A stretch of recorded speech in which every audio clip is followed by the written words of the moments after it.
आज की इस वीडियो में मैं आप लोगों को बृहस्पतिवार व्रत की कथा सुना रही हूँ। प्राचीन समय की बात है। भारत में एक राजा राज्य करता था। वह बड़ा प्रतापी तथा दानी था। वह नित्य प्रतिदिन मंदिर में भगवान दर्शन करने जाता था। वह ब्राह्मण और गुरु की सेवा किया करता था। उसके द्वार से कोई भी याचक निराश होकर नहीं लौटता था। वह प्रत्येक गुरुवार को व्रत रखता एवं पूजन करता था। हर दिन गरीबों की सहायता करता था। परंतु यह सब बातें उसकी रानी को अच्छी नहीं लगती थी। वह ना व्रत करती और ना किसी को एक भी पैसा दान में देती थी। वह राजा से भी ऐसा करने को मना किया करती थी। एक समय की बात है कि राजा शिकार खेलने वन को चले गए। घर पर रानी और दासी थी। उस समय गुरु बृहस्पति साधु का रूप धारण कर राजा के दरवाजे पर भिक्षा मांगने आए। साधु ने रानी से भिक्षा मांगी तो वह कहने लगी, हे साधु महाराज, मैं इस दान्य पुण्य से तंग आ गई हूँ। इस कार्य के लिए तो मेरे पति देव ही बहुत हैं।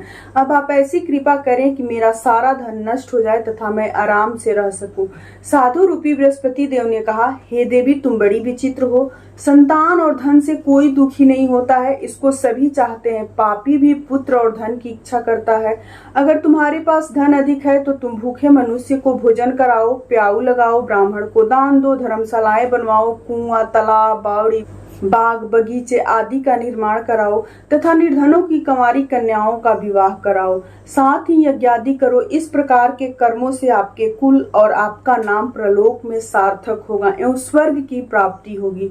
परंतु रानी साधु की इन बातों से खुश नहीं हुई। उसने कहा, हे साधु महाराज, मुझे ऐसे धन की आवश्यकता नहीं जिसको मैं अन्य लोगों को दान दूं तथा जिसको रखने और संभालने में ही मेरा सारा समय नष्ट हो जाए। साधु ने कहा, हे देवी, यदि तुम्हारी ऐसी ही इच्छा है तो जैसे मैं तुम्हें बताता हूँ वैसा ही करना। बृहस्पतिवार के दिन घर को गोबर से लिपना, अपने केस को पीली मिट्टी से धोना, केस को धोते समय स्नान करना, राजा से कहना वह हजामत करवाएं, भोजन में मांस मदिरा खाना, कपड़ा धोबी के यहाँ धुलने देना। इस प्रकार 7 बृहस्पतिवार करने से तुम्हारा धन नष्ट हो जाएगा। यह कहकर साधु महाराज रूपी बृहस्पति देव अंतर ध्यान हो गए। रानी ने साधु के कहने के अनुसार 7 बृहस्पतिवार तक वैसा ही करने का विचार किया। साधु के बताए अनुसार कार्य करते हुए केवल 3 बृहस्पतिवार ही बीते थे कि उसकी समस्त धन संपत्ति नष्ट हो गई। भोजन के लिए दोनों समय परिवार तरसने लगा तथा संसारिक भोगों से दुखी रहने लगा। तब वह राजा रानी से कहने लगा कि हे रानी, तुम यहाँ पर रहो, मैं दूसरे देश को जाता हूँ, क्योंकि यहाँ पर मुझे सभी मनुष्य जानते हैं, इसलिए मैं यहाँ कोई कार्य नहीं कर सकता। मैं अब प्रदेश जा रहा हूँ, वहाँ कोई काम धंधा करूंगा, शायद हमारे भाग्य बदल जाएं। ऐसा कहकर राजा प्रदेश चला गया। वह वहाँ जंगल से लकड़ी काट कर लाता और शहर में बेचता। इस तरह जीवन व्यतीत करने लगा। इधर राजा के बिना रानी और दासियां दुखी रहने लगी। किसी दिन भोजन मिलता और किसी दिन जल पीकर ही रह जाती।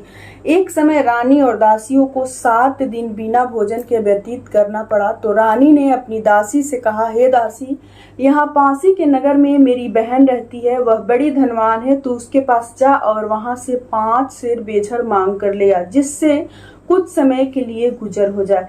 दासी रानी की बहन के पास गई। रानी की बहन उस समय पूजा कर रही थी। बृहस्पतिवार का दिन था। दासी ने रानी की बहन से कहा, हे रानी, मुझे आपकी बहन ने भेजा है, मुझे 5 सेर बेझर दे दो। दासी ने यह बात अनेक बार कही, परंतु रानी की बहन ने कोई उत्तर नहीं दिया, क्योंकि वह उस समय बृहस्पतिवार की कथा सुन रही थी। जब दासी को रानी की बहन से कोई उत्तर नहीं मिला तो वह बहुत दुखी हुई। उसे क्रोध भी आया। वह लौटकर रानी से बोली, हे रानी, आपकी बहन तो बहुत ही घमंडी है, वह छोटों लोगों से बात भी नहीं करती। मैंने उससे कहा तो उसने कोई उत्तर नहीं दिया। मैं वापस चली आई। रानी बोली, हे दासी, इसमें उसका कोई दोष नहीं है। जब बुरे दिन आते हैं तब कोई सहारा नहीं देता। अच्छे बुरे का पता विपत्ति में ही लगता है।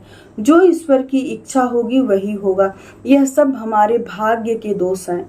उधर रानी की बहन ने सोचा कि मेरी बहन की दासी आई थी, परंतु मैंने उससे नहीं बोली, इससे वह बहुत दुखी हुई होगी। अतः कथा सुन और विष्णु भगवान का पूजन समाप्त कर वह अपने बहन के घर आई और बहन से कहने लगी, हे बहन, मैं बृहस्पतिवार का व्रत कर रही थी, तुम्हारी दासी हमारे घर गई थी, परंतु जब तक कथा होती है तब तक हम लोग ना उठते हैं और ना बोलते हैं। इसलिए मैं नहीं बोली। कहो दासी क्यों गई थी?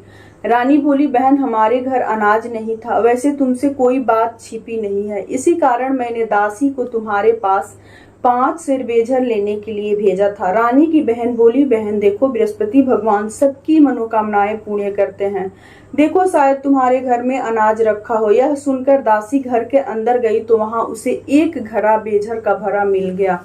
उसे बड़ी हैरानी हुई क्योंकि उसने एक एक बर्तन देख लिया था। उसने बाहर आकर रानी को बताया। दासी अपनी रानी से कहने लगी, हे रानी देखो, वैसे हमको जब अन्न नहीं मिलता तो हम रोज ही व्रत किया करते हैं।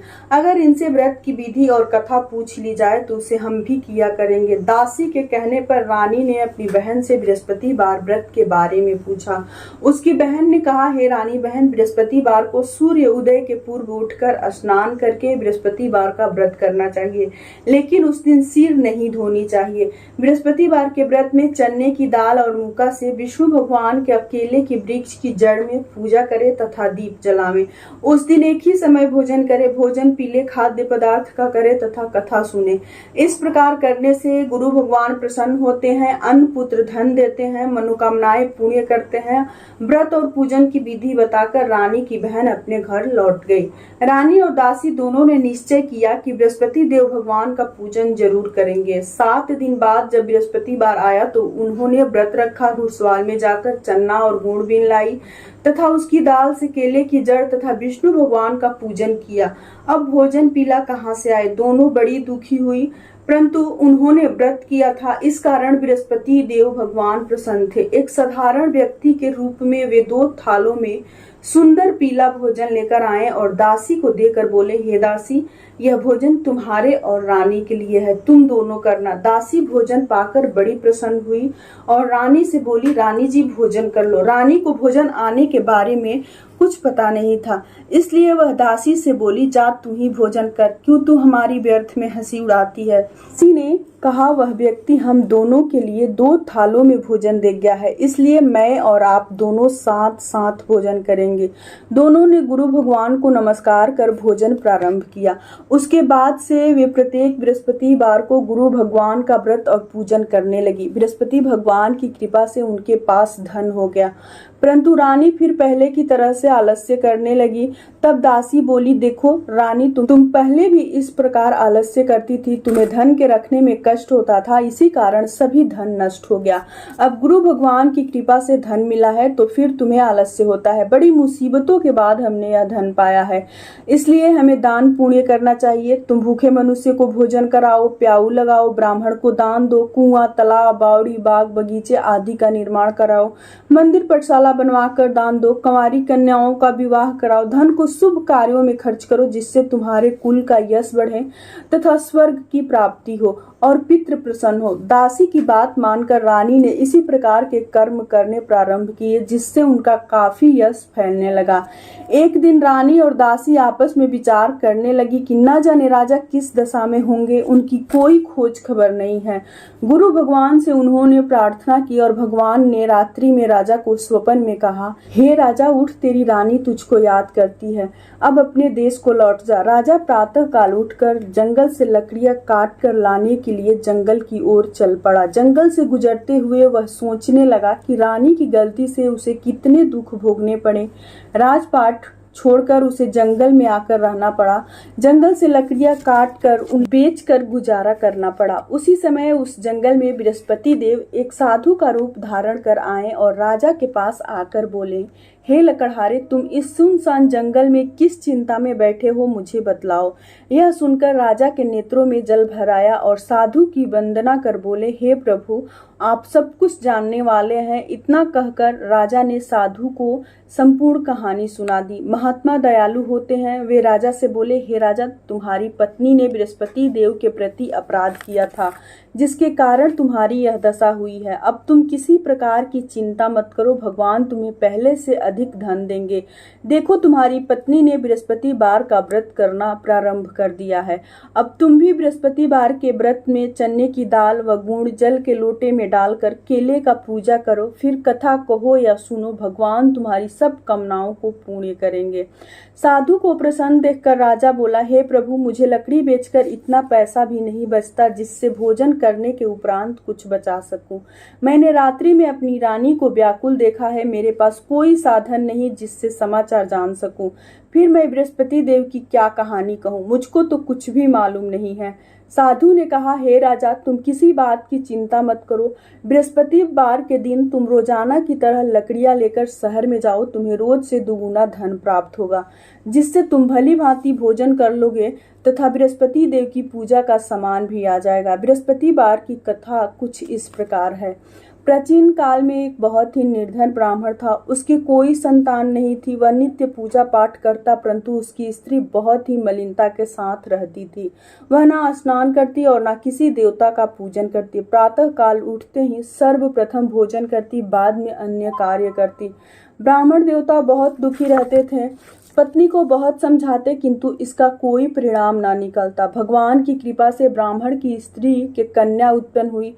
वह कन्या अपने पिता के घर में बड़ी होने लगी। वह बालिका प्रातः स्नान करके भगवान विष्णु का जप करती। वह बचपन से ही बृहस्पतिवार का व्रत भी करने लगी। पूजा पाठ समाप्त कर वह स्कूल जाती तो अपनी मुट्ठी में जौ भर ले जाती और पाठशाला जाने के मार्ग में डालती जाती। वही जौ स्वर्ण के हो जाते तो उसे लौटते समय बीन कर वह घर ले आती। एक दिन वह बालिका सूप में उन सोने के जौ को फटक कर साफ कर रही थी। तभी उसकी माँ ने देख लिया और कहा, हे बेटी, सोने के जौ को फटकने के लिए सोने का सूप होना चाहिए। दूसरे दिन गुरुवार था। इस कन्या ने व्रत रखा और बृहस्पति देव से प्रार्थना करके कहा, हे प्रभु, यदि मैंने सच्चे मन से आपकी पूजा की हो तो मुझे सोने का सूप दे दो। बृहस्पति देव ने प्रार्थना स्वीकार कर ली। रोजाना की तरह वह कन्या जौ फैलाती स्कूल चली गई। स्कूल से लौटकर जब वह जौ बीन रही थी तो बृहस्पति देव के कृपा से उसे सोने का सूप मिला। उसे वह घर ले आई और उससे जौ साफ करने लगी, परंतु उसकी माँ का वही ढंग रहा। एक दिन की बात है, वह कन्या सोने के सूप में जौ साफ कर रही थी। उस समय उस नगर का राजकुमार वहां से होकर निकला। इस कन्या के रूप और सोने के सूप में जौ को साफ करते देखकर वह उस कन्या पर मोहित हो गया। राजमहल आकर वह भोजन तथा जल त्याग कर उदास होकर लेट गया। राजा को जब राजकुमार द्वारा अन्न जल त्यागने का समाचार ज्ञात हुआ तो अपने मंत्रियों के साथ वह अपने पुत्र के पास गए और बोले, हे बेटा, तुम्हें किस बात का कष्ट है? किसी ने अपमान किया है अथवा कोई और कारण है? मुझे बताओ, मैं वही करूंगा जिससे तुम प्रसन्न हो। राजकुमार ने अपने पिता की बातें सुनी तो वह बोला, मुझे आपकी कृपा से किसी बात का दुख नहीं है। किसी ने मेरा अपमान नहीं किया है, परंतु मैं उस लड़की के साथ विवाह करना चाहता हूँ जो सोने के सूप में सोने का जौ साफ कर रही थी। यह सुन राजा आश्चर्य में पड़ गया और बोला, हे बेटा, इस तरह की कन्या का पता तुम ही लगाओ, मैं उसके साथ तुम्हारा विवाह अवश्य ही करवा दूंगा। राजकुमार ने राजा को उस लड़की के घर का पता बतलाया।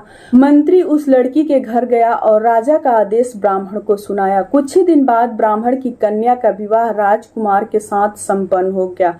कन्या के घर से जाते ही उस ब्राह्मण देवता के घर में पहले की भांति गरीबी का निवास हो गया। अब भोजन के लिए भी अन्न बड़ी मुश्किल से मिलता था। एक दिन दुखी होकर ब्राह्मण अपनी पुत्री से मिलने गया। बेटी ने पिता की दुखी अवस्था को देखा और अपनी माँ का समाचार पूछा। ब्राह्मण ने सभी हाल कहा। कन्या ने बहुत सा धन देकर अपने पिता को विदा कर दिया। इस तरह ब्राह्मण का कुछ समय सुखपूर्वक व्यतीत हुआ, लेकिन कुछ दिन बाद फिर वही हाल हो गया। ब्राह्मण फिर अपनी कन्या के यहाँ गया और सभी हाल कहा तो पुत्री बोली, हे पिताजी, आप माताजी को यहाँ लिवा लाओ, मैं उन्हें वह विधि बता दूंगी जिससे गरीबी दूर हो जाए। ब्राह्मण देवता अपनी स्त्री को साथ लेकर अपनी पुत्री के पास राजमहल पहुंचे तो पुत्री अपनी माँ को समझाने लगी, हे माँ, तुम प्रातः काल उठकर सर्वप्रथम स्नान आदि करके विष्णु भगवान का पूजन करो, सब दरिद्रता दूर हो जाएगी। परंतु उसकी माँ ने उसकी एक बात नहीं मानी। वह प्रातः काल उठकर अपनी पुत्री का बचा जूठन खा लेती थी। एक दिन उसकी पुत्री को बहुत गुस्सा आया। उसने एक रात एक कोठरी से सारा सामान निकाल दिया और अपनी माँ को उसमें बंद कर दिया। प्रातः उसमें से उसे निकाला तथा स्नान आदि करा के पूजा पाठ करवाया तो उसकी माँ की बुद्धि ठीक हो गई। उसके बाद से वह नियम से पूजा पाठ करती और प्रत्येक बृहस्पतिवार को व्रत रखने लगी। इस व्रत के प्रभाव से उसकी माँ भी बहुत धनवान हो गई और बृहस्पति देवता के प्रभाव से स्वर्ग को गई। वह ब्राह्मण भी सुख पूर्वक इस लोक का सुख भोगकर स्वर्ग को प्राप्त हुआ। इस तरह कहानी कहकर साधु देवता वहां से लोप हो गए। धीरे धीरे समय व्यतीत होने पर फिर बृहस्पतिवार का दिन आया। राजा ने जंगल से लकड़ी काटकर किसी शहर में बेचने गया। उसे उस दिन और दिनों से अधिक धन मिला। राजा ने चन्ना गुड़ लाकर बृहस्पतिवार का व्रत किया। उस दिन से उसके सभी कलेश दूर हुए, परंतु अगला गुरुवार का दिन आया तो वह बृहस्पतिवार का व्रत करना भूल गया। इस कारण बृहस्पति भगवान नाराज हो गए। उस दिन उस नगर के राजा ने विशाल यज्ञ का आयोजन किया तथा अपने समस्त राज्य में घोषणा करवा दी कि कोई भी मनुष्य अपने घर में भोजन न बनाए तथा आग भी न जलाएं। समस्त लोग मेरे यहाँ भोजन करने आवे। इस आज्ञा को जो न मानेगा उसको फांसी की सजा दी जाएगी। राजा के आज्ञा अनुसार राज्य के सभी वासी राजा के भोज में सम्मिलित हुए, लेकिन लकड़हारा कुछ देर से पहुंचा, इसलिए राजा उसको अपने साथ महल में ले गए। राजा लकड़हारे को भोजन करा रहे थे तो रानी की दृष्टि उस खुट्टी पर पड़ी जिस पर उसका हार लटका हुआ था। उसे हार खुट्टी पर लटका दिखाई नहीं दिया। रानी को निश्चय हो गया कि मेरा हार उस लकड़हारे ने ही चुरा लिया है। उसी समय सैनिक बुलवाकर उसको जेल में डलवा दिया। जब लकड़हारा जेल खाने में गया तो बहुत दुखी होकर विचार करने लगा कि न जाने कौन से पूर्व जन्म के कर्म से मुझे यह दुख प्राप्त हुआ है, और उसी साधु को याद करने लगा जो जंगल में मिला था। तत्काल बृहस्पति देव साधु के रूप में प्रकट हो गए और उसकी दशा को देखकर कहने लगे, अरे मूर्ख, तूने बृहस्पति देवता की कथा नहीं की, इसी कारण तुम्हें दुख प्राप्त हुआ है। अब चिंता मत कर, बृहस्पतिवार के दिन जेल खाने के दरवाजे पे 4 पैसे पड़े मिलेंगे, उनसे तू बृहस्पति देव की पूजा करना तो तेरे सभी कष्ट दूर हो जाएंगे। अगले बृहस्पतिवार उसे जेल के द्वार पर 4 पैसे मिले। राजा ने पूजा का सामान मंगवाकर कथा कही और प्रसाद बांटा। उसी रात्रि को बृहस्पति देव ने उस नगर के राजा को स्वप्न में कहा, हे राजा, तूने जिस आदमी को जेल खाने में बंद कर दिया है वह निर्दोष है, वह राजा है, उसे छोड़ देना। रानी का हार उसी खुट्टी पर लटका हुआ है। अगर तू ऐसा नहीं करेगा तो मैं तेरे समस्त राज्य को नष्ट कर दूंगा। राजा प्रातः काल उठा और खुट्टी पर हार टंगा देखकर लकड़हारे को बुलाकर क्षमा मांगी तथा राजा के योग्य सुंदर वस्त्र आभूषण भेंट कर उसे विदा किया। गुरुदेव की आज्ञा अनुसार राजा ने अपने नगर को चल दिया। राजा जब नगर के निकट पहुंचा तो उसे बड़ी ही आश्चर्य हुआ। नगर में पहले से अधिक बाग, तालाब और कुएं तथा बहुत सी धर्मशालाएं, मंदिर आदि बने हुए थे। राजा ने पूछा कि यह किसका बाग और धर्मशाला है। तब नगर के सब लोग कहने लगे कि यह सब रानी और दासी द्वारा बनवाए गए हैं। राजा को आश्चर्य हुआ और गुस्सा भी आया। जब रानी ने खबर सुनी कि राजा आ रहे हैं तो उसने अपनी दासी से कहा, हे दासी, देख, राजा हमको कितनी बुरी हालत में छोड़ गए थे। वह हमारी ऐसी हालत देखकर लौट न जाए, इसलिए तू दरवाजे पर खड़ी हो जा। रानी की आज्ञा अनुसार दासी दरवाजे पर खड़ी हो गई। जब राजा आए तो उन्हें अपने साथ महल में लिवा लाई। तब राजा ने क्रोध करके अपनी तलवार निकाली और पूछने लगा, बताओ यह सब धन तुम्हें कैसे प्राप्त हुआ है। तब रानी ने बताया, हमें यह सब धन बृहस्पति देव के व्रत के प्रभाव से प्राप्त हुआ है। राजा ने तब निश्चय किया कि 7 रोज बाद तो सभी बृहस्पति देव का पूजन करते हैं, परंतु मैं रोजाना दिन में 3 बार कथा कहा करूंगा तथा रोज व्रत किया करूंगा। अब हर समय राजा के दुपट्टे में चने की दाल बांधी रहती थी। वह दिन में 3 बार कथा कहता था। एक रोज राजा ने विचार किया कि चलो अपनी बहन के यहाँ हो आवें। इस तरह का निश्चय कर राजा घोड़े पर सवार होकर अपनी बहन के यहाँ चल दिया। मार्ग में उसने देखा कि कुछ आदमी एक मुर्दे को लिए जा रहे हैं। उन्हें रोककर राजा ने कहने लगा, अरे भाइयों, मेरी बृहस्पतिवार की कथा सुन लो। वे बोले, लो, हमारा तो आदमी मर गया, इसको अपनी कथा की पड़ी है। परंतु कुछ आदमी बोले, अच्छा कहो, हम तुम्हारी कथा भी सुनेंगे। राजा ने दाल निकाली और कथा कहनी शुरू कर दी। जब कथा आधी पहुंची तो मुर्दा हिलने लगा और जब कथा समाप्त हुई तो राम राम करते हुए वह मुर्दा खड़ा हो गया। राजा आगे बढ़ा। उसे चलते चलते शाम हो गई। आगे मार्ग में उसे एक किसान खेत में हल चलाता मिला। राजा ने उससे कहा, अरे भैया, तुम मेरी बृहस्पतिवार की कथा सुन लो। किसान बोला, जब तक मैं तेरी कथा सुनूंगा तब तक 4 हरया जोत लूंगा, जा अपनी कथा किसी और को सुनाना। राजा आगे चलने लगा। राजा के हटते ही बैल पछाड़ खाकर गिर गया तथा किसान के पेट में बहुत जोर से दर्द होने लगी। उसी समय किसान की पत्नी रोटी लेकर आई। उसने यह सब देखा तो अपने पुत्र से सब हाल पूछा। बेटे ने सभी हाल बता दिया।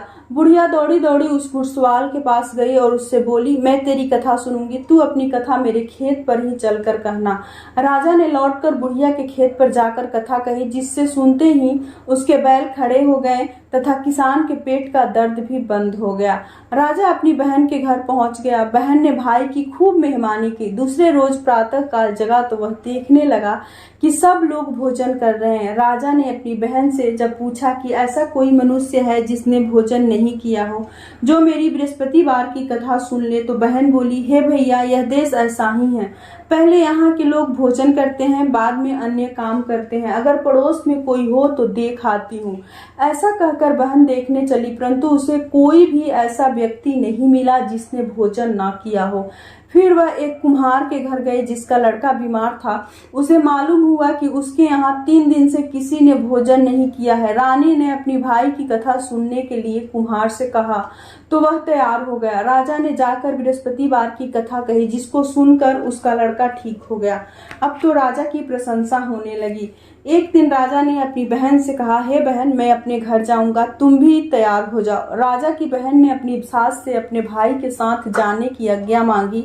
सास बोली, चली जा, परंतु लड़कों को मत ले जाना, क्योंकि तेरे भाई को कोई संतान नहीं होती है। बहन ने अपनी भाई से कहा, हे भैया, मैं तो चलूंगी, परंतु कोई बालक नहीं जाएगा। राजा ने कहा, जब कोई बालक नहीं चलेगा तब तुम जाकर ही क्या करोगी। दुखी मन से राजा अपने नगर को लौट आया। राजा ने अपनी रानी से कहा, हम निसंतान हैं, इसलिए हमारे घर कोई आना पसंद नहीं करता। इतना कह वह बिना भोजन आदि किए शैया पे लेट गया। रानी बोली, हे प्रभु, बृहस्पति देव ने हमें सब कुछ दिया है, वे हमें संतान भी अवश्य देंगे। उसी रात बृहस्पति देव ने राजा को स्वप्न में कहा, हे राजा, उठ, सभी सोच त्याग दे, तेरी रानी गर्भवती है। राजा को यह जानकर बड़ी खुशी हुई। 9वें महीने रानी के गर्भ से एक सुंदर पुत्र पैदा हुआ। जब राजा की बहन ने यह शुभ समाचार सुना तो बहुत खुश हुई तथा बधाई लेकर अपने भाई के यहाँ आई। तभी रानी ने कहा, घोड़ा चढ़कर नहीं आई, गधा चढ़ी आई। राजा की बहन बोली, भाई, मैं इस प्रकार ना कहती तो तुम्हें औलाद कैसे मिलती। बृहस्पति देव ऐसे ही है, जिसके मन में जो कामनाएं रहती हैं सभी को पूर्ण करते हैं। जो सद्भावना पूर्वक बृहस्पतिवार का व्रत करता है एवं कथा पढ़ता है अथवा सुनता है और दूसरों को सुनाता है, बृहस्पति देव उनकी सभी मनोकामनाएं पूर्ण करते हैं। बृहस्पति देव उनकी हमेशा रक्षा करते हैं। जो संसार में सद्भावना एवं सच्चे हृदय से बृहस्पति देव का पूजन करते हैं, उनकी सभी मनोकामनाएं उसी प्रकार पूर्ण होती हैं। जैसे रानी और राजा ने बृहस्पति देव की कथा का गुणगान किया, उनकी सभी इच्छाएं बृहस्पति देव ने पूर्ण की। मनुष्य को हृदय से मनन करते हुए जय जयकार करना चाहिए। एक बार प्रेम से बोलिए, बृहस्पति भगवान की जय।